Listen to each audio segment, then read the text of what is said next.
नमस्कार, नाशिकची गौरी या माझ्या यूट्यूब चॅनलमध्ये तुमच्या सगळ्यांचं खूप खूप मनापासून स्वागत। चला सगळ्यांना शुभ सकाळ। आणि आजची जी रेसिपी मी तुमच्याबरोबर घेणार आहे, अनायसे बाजारामध्ये खूप कैऱ्या आलेल्या आहेत। आजची जी रेसिपी ती घेणार आहे मी तुमच्याबरोबर, ती म्हणजे साखर आंबा कसा करायचा ते। साखर आंबा केला ना की एखाद्या वेळी भाजी जर नसेल तर पोळीला आपण खाऊ शकतो, पोळी बरोबर आपण साखर आंबा खाऊ शकतो। आणि लहान मुलं आंबट गोड अगदी आवडीने खातात। तर साखर आंबा कसा करायचा कैरीचा, ती रेसिपी अगदी सोप्या पद्धतीने दाखवते, चला बघूया। साठी या 3 वाटी कैऱ्या मी घेतलेल्या आहेत, म्हणजे 3 कैऱ्या आहेत। हा किस 3 वाटी आहे। 3 वाटी कैरी असेल तर 3 वाटी साखर, आणि याच्यामध्ये लवंग, वेलदोडा, दालचिनी हे आपल्याला बारीक करून याची पूड करून घ्यायची। लवंग, वेलदोडा आणि दालचिनी, आणि एवढं लागणार आहे। 3 वाट्या कैरीचा किस असेल तर 3 वाट्या साखर, जेवढ्या वाट्या कैरीचा किस तेवढ्या वाट्या साखर, त्याला अंदाजाने लवंग, वेलदोडे आणि दालचिनी घ्यायची। वेलदोडे हे मी बिया काढून घेतलेले आहेत। आता हे साखरेची पूड आपण म्हणजे हे बारीक करून घ्यायचे। त्याच्या आधी आता साखरेचा आपण थोडासा पाक करून घेऊया। इथे मी गॅस लावून घेतलेला आहे, कढई ठेवली आहे। कढईमध्ये ही साखर घालायची आणि अगदी थोडंसं पाणी घालायचं, किंचित।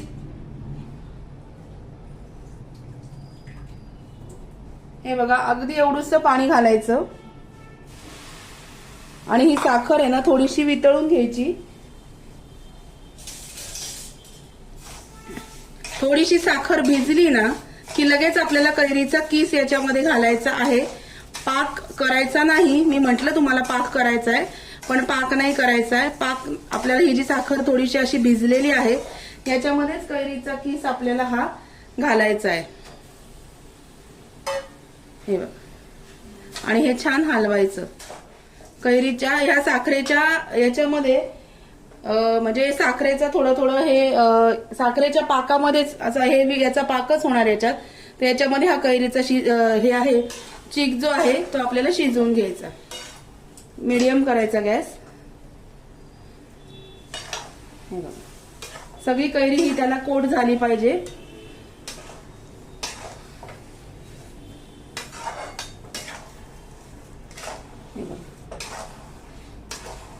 ही सगळी जी कैरी आहे ही या साखरेमध्ये अशी घोळून ठेवायची बारीक गॅसवरती। आणि तुम्हाला वर्षभराचा साखर आंबा जर करायचा असेल, आता हा मी थोडाच करणार आहे, 7-8 दिवसापुरता। तुम्हाला वर्षभराचा साखर आंबा करायचा असेल तर ही जी कैरी आहे ना ही किसून घ्यायची, सालं काढून, आणि रात्रभर याच्यामध्ये जेवढी कैरी आहे तेवढी साखर जसं पूर्ण एकत्र कालवून ठेवायची, आणि सकाळी जे साखरेचं पाणी सुटतं त्या पाण्यामध्ये हा साखर आंबा शिजवायचा। जास्तीचा जर तुम्हाला साखर आंबा करायचा असेल तर पूर्ण कैरीचे सालं काढायची, जेवढी कैरी तेवढी साखर, आणि तेवढं रात्रभर हे एकत्र कालवून ठेवायचं, साखर आणि कैरीचा किस। आणि त्या साखरेला जे पाणी सुटतं ना त्या पाण्यामध्ये ही कैरी शिजवायची। असा साखर आंबा करायचा जर तुम्हाला साठवणीचा करायचा असेल वर्षाचा तर। आता हे बारीक गॅसवरती हे छान आपण शिजवून घेऊया। याच्यामध्ये रंग काही मी टाकत नाही, टाकायचा असेल तर तुम्ही जिलबीचा रंग टाकू शकता, नाही तर केशर असतं ना आपलं त्याच्या 3-4 काड्या टाकल्या तरी रंग बदलतो। गॅस थोडासा मीडियम केलाय, आणि आता हे छान साखर आंबा आपण शिजवून घेऊया। शिजवायचा म्हणजे पक्का पाक करायचा नाही, खूप घट्ट पाक तुम्ही केला तर ते कैरीचे जे किसाचं हे आहे म्हणजे कैरी त्यातली वातड होते, म्हणून नुसतं आपण हाताला जसं एक तारी करतो ना तेवढाच पाक करायचा, आणि त्याच्यामध्ये हा साखर आंबा ही कैरी शिजवून घ्यायची। ही जी पूड आहे ही थोडंसं हे मिश्रण कोंबट झाल्यानंतर टाकायची। केशर पण आहे, हे मिश्रण थोडंसं कोमट झाल्यानंतर टाकायचं, गरम याच्यामध्ये टाकायचं नाही।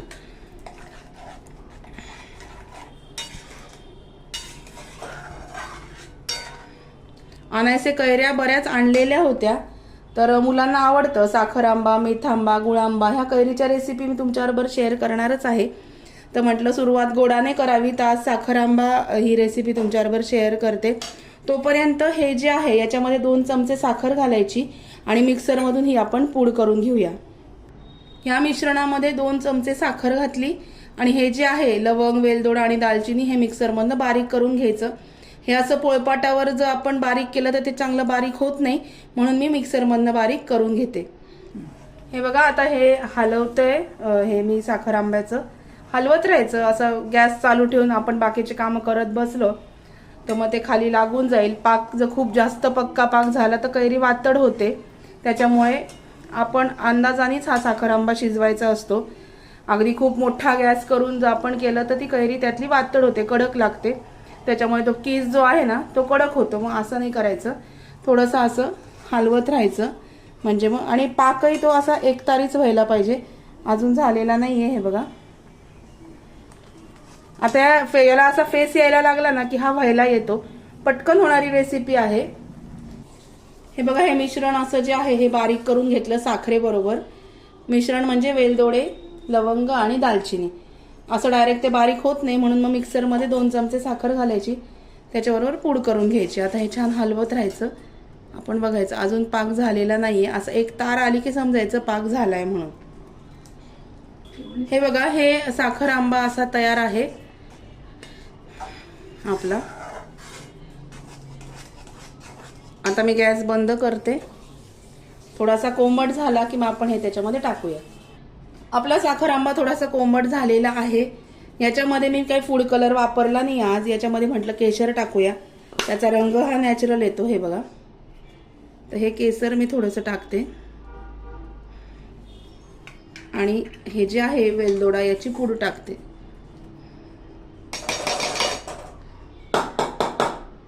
हे बघा हे छान हलवून घेऊया.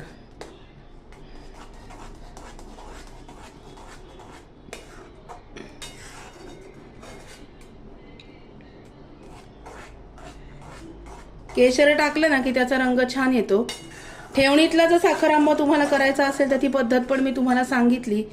मग त्याच्यामध्ये तुम्ही पिकलेला एक आंबा जर पिळून टाकला तरी सुद्धा खूप छान चव येते. आता हा चालू साखर आंबा म्हणजे मी एक 2-3 दिवस पुरेल एवढा केलेला आहे म्हणून असं पटकन रेसिपी इन्स्टंट दाखवली.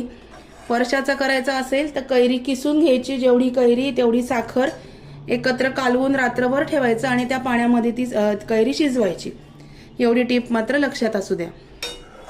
हे बघा अशा पद्धतीने आपला साखर आंबा तयार आहे. कशी वाटली आजची रेसिपी मला नक्की कळवा. व्हिडिओ आवडला असेल तर व्हिडिओला लाईक करा, शेअर करा, सबस्क्राईब करा. भेटूया अशाच नवीन व्हिडिओमध्ये नवीन विषयाबरोबर उद्याला.